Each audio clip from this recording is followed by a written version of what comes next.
여러분 안녕하세요. 미니모입니다. 좋아요, 댓글, 구독, 알림 설정도 이제 부탁드릴게요. 제가 항상 알림 설정을 하지 말라고 말씀드리는 게 제가 매일 방송을 올리던 때는 아침 한 8시 전후에서 방송을 업로드해가지고 그 시간은 이제 뉴스 공장하는 시간이기 때문에 저는 김호준과 경쟁하지 않습니다.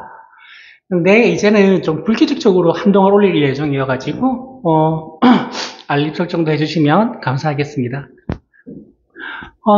오늘은 2025년 7월 31일 오후 3시 정도 됐고요. 거의 한 달 만에 여러분을 찾아뵙는 것 같아요.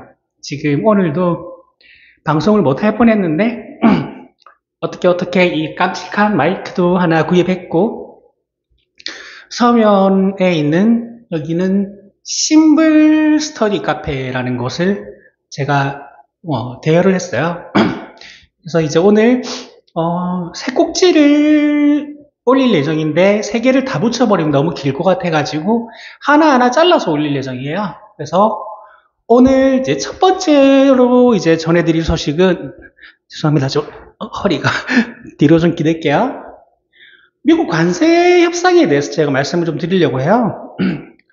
관세 협상을 다들 너무 좀 근시적인 것만 가지고 보도를 하는 것 같아가지고, 심지어 어제 이제 박시동 평론가도 나와서 하는 말이 이제 제가 하고 있는 생각에 대해서 다루지를 않길래 내 생각이 틀린 건지 그렇진 않은 것 같은데, 제가 뭐 전공이 수학이다 보니까 경제 쪽에 전공자도 아니고 전문가도 아니지만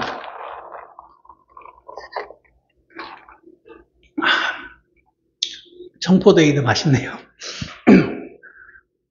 다루는 게 없어가지고 일단 다루어진 내용에 대해서 말씀드리면요, 지금 관세 협상은 일본이 15%로 끝을 냈는데, 이거는 미국의 주장입니다. 미국의 주장이 뭐 700조가 넘는 돈을 투자를 받기로 했고요.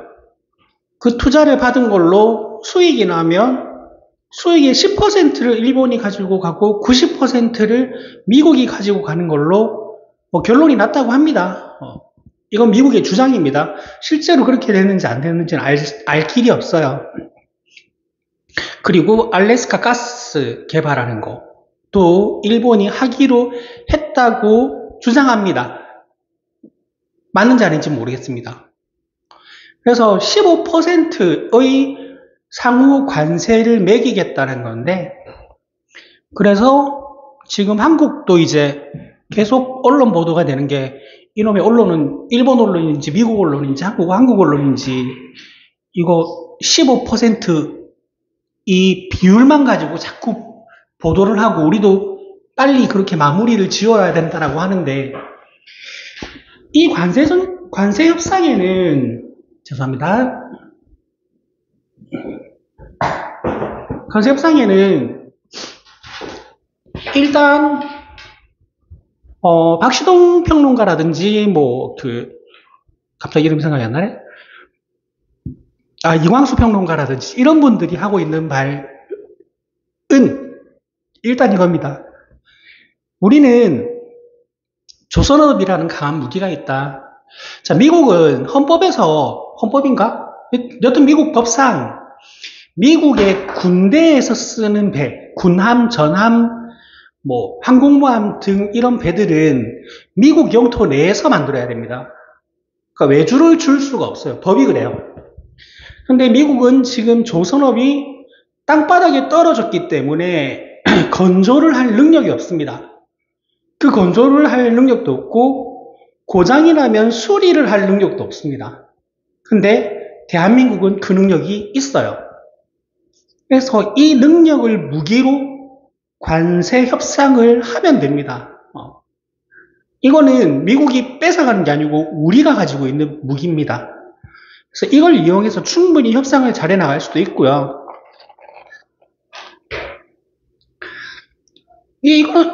이거는 지금 이제 레거시 미디어에서 다루지 않는 내용이었고, 조선노벨에 관한 거는 제가 개인적으로 생각하는 거에 대해서 보도하는 매체도 없고 유튜브도 없던데, 이 관세 전쟁에는 굉장히 큰 맹점이 있습니다.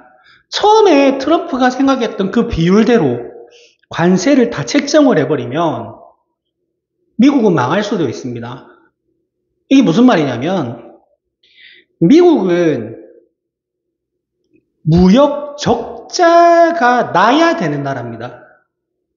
무역 적자가 나야 되는 나라고, 그리고 미국은 생산업이 그렇게 크게 활성화된 나라가 아니기 때문에 수입에 크게 의존할 수밖에 없어요. 자, 이 말은 이게 무슨 말이냐면, 미국 자국 국민들이 쓰는 제품들 중에서 미국에서 생산된 제품이 그리 많지 않다라는 겁니다. 그러면 관세가 높여지면 미국 자국민들이 소비하는 물가가 크게 뛴다는 거거든요. 그래서 미국 자국 국민들이 근시적으로는 힘들어질 수 있습니다. 그래서 관세 25% 때려버리면 수출 힘들겠죠. 근데 수출이 된다면 미국 국민들은 예를 들어서 100만 원에 사던 핸드폰을 130만 원, 150만 원에 사야 되는 그런 결과를 낳게 됩니다. 이게 짧게 봤을 때 미국의 손해고요. 아주 길게 봤을 때 지금 트럼프는 난 마가 해가지고 마가 우가 저가 사만 시대인가 이랬는데 Make American Great Again이라고 미국을 다시 위대하게 의 줄임말이라던데, 지금 트럼프가 하고 싶은 이야기는 이거거든요. 야, 우리 왜 맨날 무역 적자냐? 우리도 무역 흑자 한번 보자. 우리도 무역으로 돈 좀 벌어보자라는 건데, 이게 문제입니다. 이게 왜 문제냐면요. 지금 기축통화라는 게 있는데, 기축통화는 전 세계 어디서든 무역에서 통용되는 화폐를 기축통화라고 합니다. 제가 알기로는 달러보다 더 오랜 시간 기축통화의 지위를 가지고 있었던 화폐가 없어요. 근데 이 달러가 기축통화의 지위를 언제 잃을지 모르기 때문에 거기에 대항할 화폐를 만들자라고 해서 유럽은 유로화를 만들었고요. 김대중 대통령 시절에 한중일이 중심이 돼가지고 아시안화를 만들려고 하다가 그거는 실패하고 무산됐죠. 지금 아시안화의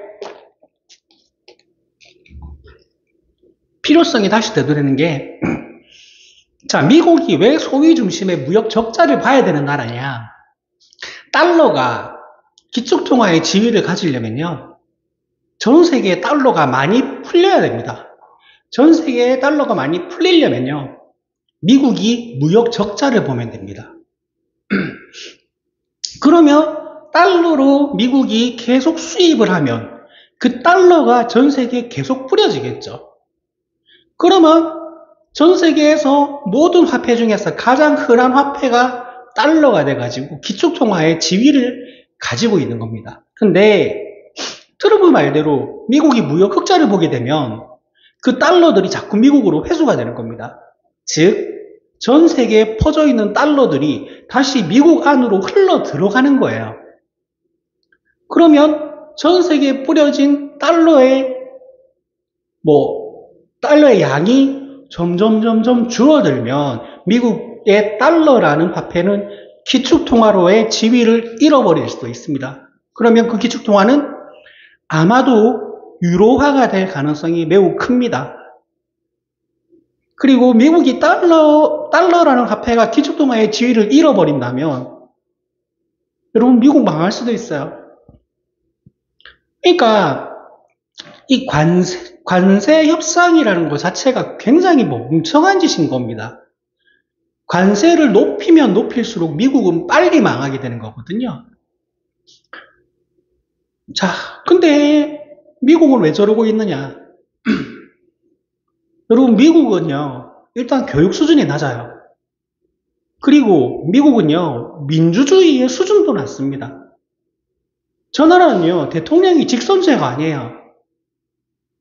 간선제인데 그 간선제에 투표를 행사하는 사람이 어떻게 뽑혀지는지, 시스템이 정확하게 어떠한지, 투표 시스템은 어떤지, 선출되는 방식은 어떠한지를 100% 이해하는 사람은 미국에 아무도 없다라고 말을 하는 게 미국 정치계에서 일반적으로 하는 이야기입니다. 그러니까 저 나라 민주주의라는 시스템의 관점으로 봤을 때 굉장히 미개한 나라입니다. 그리고 뭐 TV나 유튜브에서 자주 보는데 미국에 길 가는 사람 붙잡고 이것저것 물어보면요, 정말 무식합니다. 굉장히 무식해요. 그렇기 때문에 지금 트럼프가 저지랄을 해도 지지율은 40% 50% 사이를 왔다 갔다 하는 겁니다. 보통 우리 그런 말 하죠. 이제 윤석열을 끌어내렸으니까 트럼프 하는 짓 보고 야, 트럼프 저거 임기 다 채우겠나라고 말을 하지만 다 채울 겁니다. 웬만하면 다 채울 거예요. 왜? 저 나라 수준이 그래요. 수준이. 그래서 이 관세 협상이 어떻게 흘러갈지는 모르겠지만 뭐 8월 1일 내일이네. 8월 1일에 시한을 가지고 협상을 마친다라고 하는데 이거는 우리가 시간을 끌면 끌수록 유리합니다. 시간이 길어지면 길어질수록, 시간을 끌면 끌수록, 버티면 버틸수록 우리에게 유리하게 돌아올 수밖에 없습니다. 그러니까 빨리 하라고 재촉하고 뭐 일본처럼 좀 시원하게 좀 해봐라고 재촉하는 거 진짜 멍청한 짓이에요. 그래서 전 냅두면 됩니다. 너네 뭐 조선업 기술 필요 없어? 그럼 말든가. 너네 뭐 선박 공조 안 해도 돼? 너네 군함 뭐 이런 거 고장난 거 수리 안 해도 돼? 그러든지 하고 개겨버리면 돼요. 관세? 때려봐. 얼마나 때릴 건데? 하고 버티는 게 최상의 전략이지. 자꾸 이제 레거시 미디어들이 일본은 이렇게 15%로 낮췄다 하더라. 우린 뭐하냐? 빨리 협상 안 하냐라고 말하는 보도는 굉장히 멍청한 행태입니다. 이거는 경제에 대해서 뭐 잘 모르는 제가 봐도요. 이건 미친 짓이에요. 이 협상 자체가 시작이 말이 안 되는 협상입니다. 그렇기 때문에 재촉할 필요도 없고요. 조급해할 필요도 없고요. 뭐 관세가 몇 퍼센트가 되는지 딱히 신경 쓸 필요도 없습니다. 그리고 트럼프도 하는 짓이 미친 짓이어가지고 저거 임기 못 채울 거다라는 생각도 좀 무리가 있습니다. 몇 가지 이유가 있는데 아까도 말씀드렸듯이 미국은 일단 교육 수준이 매우 낮아요. 교육 수준도 매우 낮고 민주주의 시스템도 굉장히 미개한 데다가 지금 사람들이 길거리로 쏟아져 나와서 트럼프를 탄핵하자라는 시위가 있다고 하죠. 있는데 어디였지? 2개 주에 군을 투입해가지고 그 고무탄을 쏴가지고 군으로 시위대를 진압해버립니다. 그게 미국식 계엄령이에요. 그렇게 해도 지금 트럼프는 자기 자리 지키고 있습니다. 또한 미국은 땅덩어리가 너무 커요.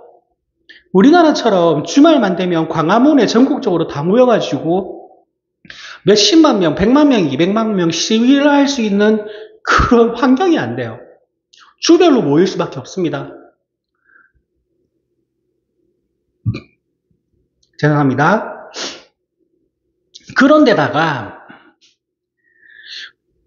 초반에 잠깐 나오고 요즘은 보도가 안 나오는 거 보니까 이게 식었는지 초반에 저는 버니 샌더스 이야기가 나왔을 때 맞다, 저 나라에는 버니 샌더스라는 사람이 있었지, 저 사람의 구심점이 되면 혹시 탄핵이 가능하지 않을까라는 생각을 했는데 요즘 버니 샌더스는 검색을 해도 기사가 안 나옵니다. 그러니까 저 나라는 그 시위에 구심점도 없어요. 그리고 사실상 양당제인 나라에서 탄핵소추안이 올라간다고 해도 통과될 가능성이 매우 희박합니다. 그러니까 대한민국 제가 그때 이제 집회가 시작되고 탄핵소추안이 통과되고 난 다음에 이제 K-디모크라시라는 말을 몇 번 말씀드렸는데 한국의 민주주의는요 굉장히 위대한 겁니다. 이건 전 세계 어느 나라에서도 유례를 찾아볼 수 없는 평화적 민주주의 회복력입니다. 우린 그걸 두 번을 겪었습니다. 박근혜 때 한 번, 윤석열 때 한 번. 이건요 박근혜 때도 마찬가지였지만 윤석열 때는 실패한 친위 쿠데타도 처음이었지만 실패한 친위 쿠데타가 시민들이 이루어냈다라는 게 훨씬 더 위대한 겁니다. 이거는 있을 수 있는 일이 아니에요. 대한민국이니까 가능한 겁니다. 여러분은 정말 위대한 시민인 겁니다. 유럽도 이렇게 되긴 힘들 거예요. 미국은 더더욱 안 됩니다. 저 나라의 민주주의는 다시 말씀드리지만 매우 미개합니다. 여튼 이렇든 저렇든 간에 관세 협상은 서두를 필요도 없고요. 우리가 적극적으로 나설 필요도 없습니다. 버티면 돼요. 왜? 우리가 줄 게 훨씬 더 많기 때문입니다. 알래스카? 우리가 알래스카를 왜 들어와요? 관세 25% 매기라 그래요.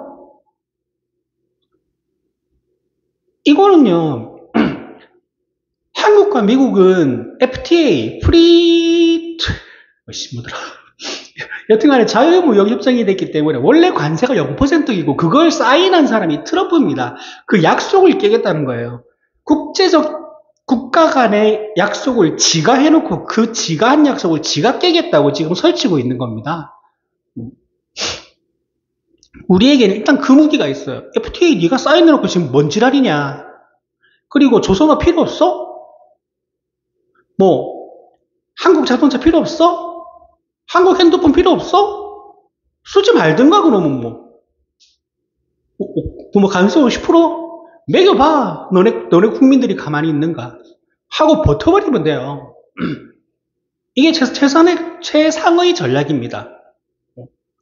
이거보다 더 좋은 전략이 저는 떠오르지가 않아요.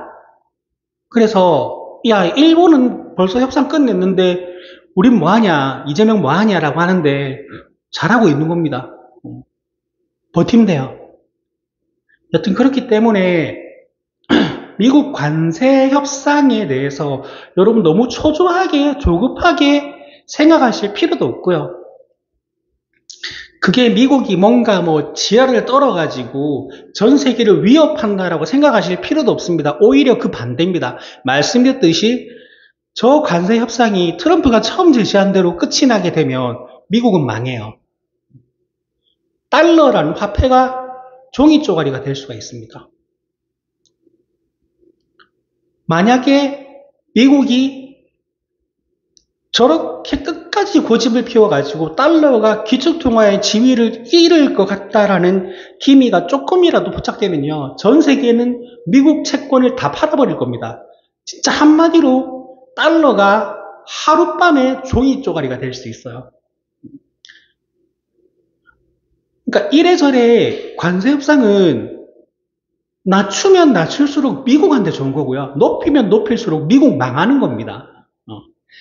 그래서 만약에 예를 들어서 그럴 리는 없겠지만 이재명 정부에서 관세 30%로 협상해 왔다 하더라 하면 저 새끼들이 망하려고 작정을 했구나 라고 생각을 해야지 이재명 뭐 하는 거냐 라고 생각을 할 게 아니에요. 낮춰왔으면 한 10%로 낮춰왔다 하면 잘했네 하면 됩니다. 사실 0%로 끝을 내는 게 맞아요. 원칙은. 왜? 지가 이명박 맞나 그때? 이명박 때 맞는 것 같아요. FTA로 관세 0%로 지가 사인해놓고 지가 지금 그걸 깨겠다는 거잖아요. 그러니까 관세 협상은 그러니까 하나부터 열까지 말이 되는 게 하나도 없어요. 그리고 하나부터 열까지 미국한테 유리할 게 하나도 없습니다. 하나부터 열까지 한국한테 불리할 것도 하나도 없습니다. 그래서 미국이 그냥 안 만나주고 연장하고 안 만나주고 연장하고 하잖아요. 자기네들이 유리하면 그럴 이유가 없죠. 야, 지금 바로 협상 테이블로 나와. 협상하자. 이게 맞지. 그러니까 자기네들도 어느 정도는 알고 있는 겁니다. 관세 협상이 미국한테는 불리하다라는 걸. 그래서 자기네들도 지금 차일피일 미루고 있는 거고요. 아마 내일 협상 최종 기일인데 이거 또 연장될지도 모릅니다. 또 연장되면요, 여러분 이제는 정부 뭐하냐, 일본처럼 빨리 협상 안 하냐 라고 할 게 아니고요. 그렇구나? 그래? 하고 그냥 지켜보시면 됩니다. 아시겠죠? 그래서 이 기축통화로서의 지위를 무역 흑자를 보는 순간 잃을 수도 있다라는 말을 하는 데가 아무 데도 없더라고요. 그래서 일단 제가 처음 한번 해봅니다. 이것도 단독인가? 여튼 이렇게 해서 미국과의 관세 협상에 대해서 제가 한 꼭지 다룹니다. 여기서 끊고 이제 두 개 더 올릴게요. 여러분 좋아요, 댓글, 구독, 알림 설정 부탁드릴게요.